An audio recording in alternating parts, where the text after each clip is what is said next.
जातक कथा। दो हंसों की कहानी। बहुत पुरानी बात है, हिमालय में प्रसिद्ध मानस नाम की झील थी। वहां पर कई पशु पक्षियों के साथ ही हंसों का एक झुंड भी रहता था।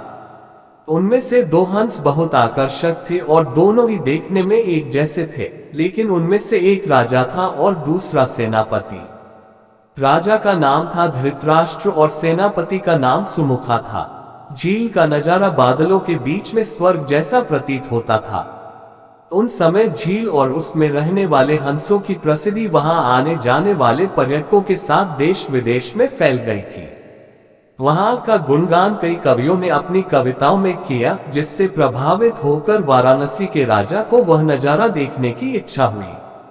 राजा ने अपने राज्य में बिल्कुल वैसी ही झील का निर्माण करवाया और वहां पर कई प्रकार के सुंदर और आकर्षक फूलाए के पौधों के साथ ही स्वादिष्ट फलों के पेड़ लगवाए। साथ ही विभिन्न प्रजाति के पशु पक्षियों की देखभाल और उनकी सुरक्षा की व्यवस्था का आदेश भी दिया। वाराणसी का ये सरोवर भी स्वर्ग जैसा सुंदर था, लेकिन राजा के मन में अभी उन दो हंसों को देखने की इच्छा थी जो मानस सरोवर में रहते थे।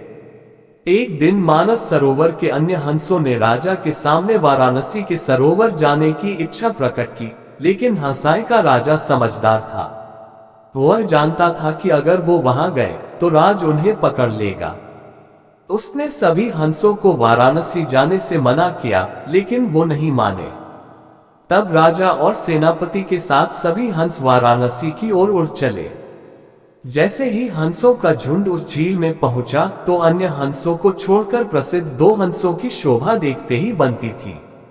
सोने की तरह चमकती उनकी चोंच, सोने की तरह ही नजर आते उनके पैर और बादलों से भी ज्यादा सफेद उनके पंख हर किसी को अपनी ओर आकर्षित कर रहे थे। हंसों के पहुंचने की खबर राजा को दी गई। उसने हंसों को पकड़ने की युक्ति सोची और एक रात जब सब सो गए तो उन हंसों को पकड़ने के लिए जाल बिछाया गया। अगले दिन जब हंसों का राजा जागा और भ्रमण पर निकला तो वह जाल में फंस गया। उसने तुरंत ही तेज आवाज में अन्य सभी हंसों को वहां से उड़ने और अपनी जान बचाने का आदेश दिया। अन्य सभी हंस उड़ गए, लेकिन उनका सेनापति सुमुखा अपने स्वामी को फंसा देखकर उसे बचाने के लिए वहीं रुक गया। इस बीच हंस को पकड़ने के लिए सैनिक वहां आ गया। उसने देखा कि हंसों का राजा जाल में फंसा हुआ है और दूसरा राजा को बचाने के लिए वहां खड़ा हुआ है। हंस की स्वामी भक्ति देखकर सैनिक बहुत प्रभावित हुआ और उसने हंसों के राजा को छोड़ दिया। हंसों का राजा समझदार होने के साथ साथ दूरदर्शी भी था। उसने सोचा कि अगर राजा को पता चलेगा कि सैनिक ने उसे छोड़ दिया है तो राजा इसे जरूर प्राणदंड देगा। तब उसने सैनिक से कहा कि आप हमें अपने राजा के पास ले चले। ये सुनकर सैनिक उन्हें अपने साथ राजदरबार में ले गया। दोनों हंस सैनिक के कंधे पर बैठे थे। हंसों को सैनिक के कंधे पर बैठा देखकर हर कोई सोच में पड़ गया। जब राजा ने इस बात का रहस्य पूछा तो सैनिक ने सारी बात सच सच बता दी।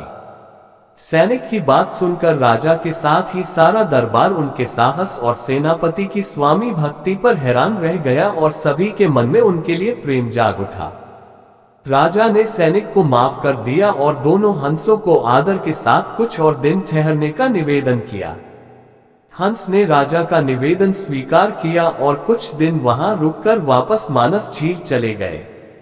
कहानी से सीख, किसी भी परिस्थिति में हमें अपनों का साथ नहीं छोड़ना चाहिए।